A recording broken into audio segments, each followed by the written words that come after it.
অবশেষে বিপিএলে 4 ওভারে 7 উইকেট নিয়ে বিপিএলে সেরা বোলিং রেকর্ড গড়ে বড় সুখবর পেল বাংলাদেশের পেস বোলার তাসকিন আহমেদ।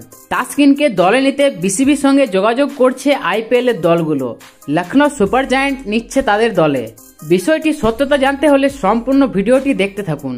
বাংলাদেশের অনেক প্লেয়ারই আইপিএল 2025 আসরের জন্য তাদের নাম নথিভুক্ত করেছিল। এর আগের আইপিএল মরশুমেও অনেক বাংলাদেশি প্লেয়ার আইপিএল খেলেছেন। সাকিব আল হাসান, লিটন দাস, তামিম ইকবাল, মুস্তাফিজুর রহমানের মতো বড় বড় প্লেয়ার আইপিএলে তাদের পারফরমেন্স দিয়েছেন।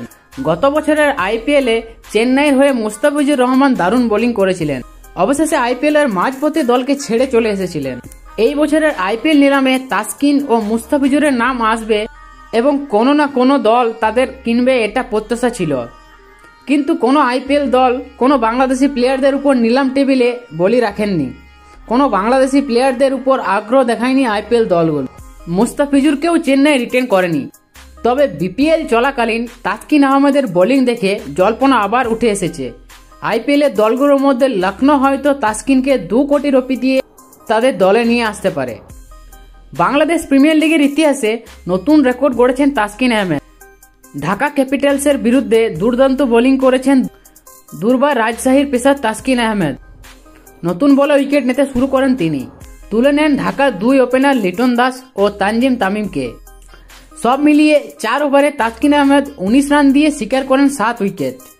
নিজের ক্যারিয়ারে সেরা বোলিং করে বিশ্ব রেকর্ডও গড়েছেন তাসকিন আহমেদ। এদিকে শুধু বিপিএল নয়, টি-20 ইতিহাসেও রেকর্ড গড়েছেন তাসকিন। আইপিএল এর দলগুলো থেকে অফিসিয়ালি ভাবে কোনো রকম আগ্রহ এখনো দেখা যায়নি তাসকিনকে দলে যোগ নেওয়ার ব্যাপারে। আইপিএল দলগুলো তাদের টিম ইতিমধ্যেই সম্পূর্ণ করে ফেলেছে নিলামের মাধ্যমে। তাই আর নতুন করে কোনো প্লেয়ারকে নেওয়ার পরিকল্পনার কথা ভাবার উপায় নেই। তাসকিনকে আইপিএল খেলতে হলে পরের বছরের জন্য মুখ চেয়ে থাকতে হবে আইপিএল নিলামে। ভিডিওটি ভালো লাগলে লাইক, কমেন্ট, শেয়ার ও সাবস্ক্রাইব করতে ভুলবেন না।